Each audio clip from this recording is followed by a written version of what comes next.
serikali imekuwa ikitoa fedha. Sehemu ya kwanza ni hizi nilizosema, zimejenga majengo. Sehemu ya pili, zimeajiri watoto wa Kitanzania wawasaidie Watanzania wenzao.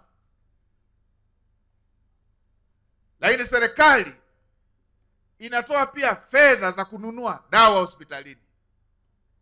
Nikiangalia kwenu hapa katika kipindi hiki zimetumika bilioni 1.75 katika hospitali ya wilaya, bilioni 4.97 kwa dawa, vifaa tiba, vitendanishi,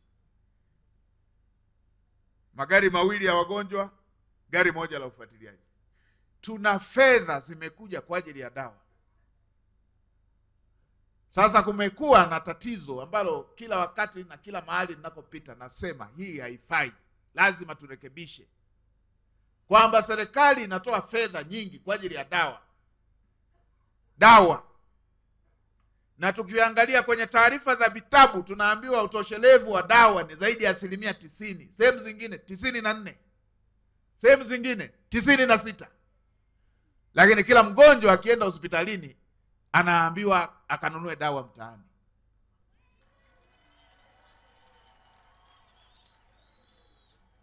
Haya ni mambo ya kihuni.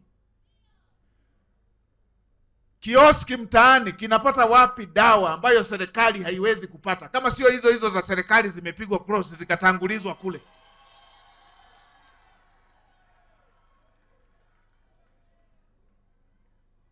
Kioski kinatoa wapi dawa? Yaani hapa tunakuwaje na duka lina dawa ambazo serikali haiwezi kuwa nazo?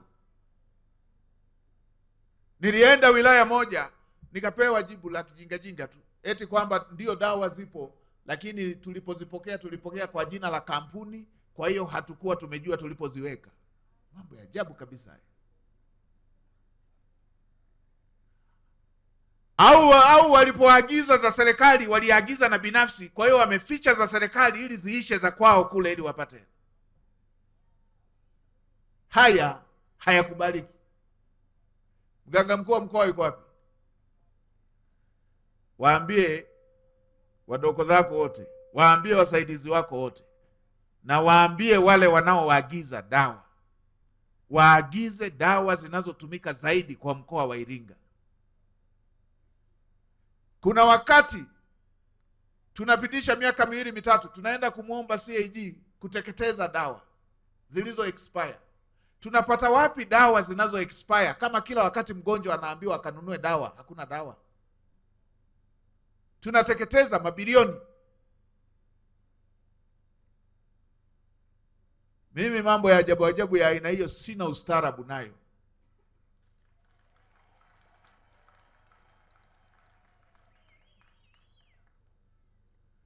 Na kila mkoa nasema sasa tutafanya utaratibu wa kufuatiliana mguu kwa mguu.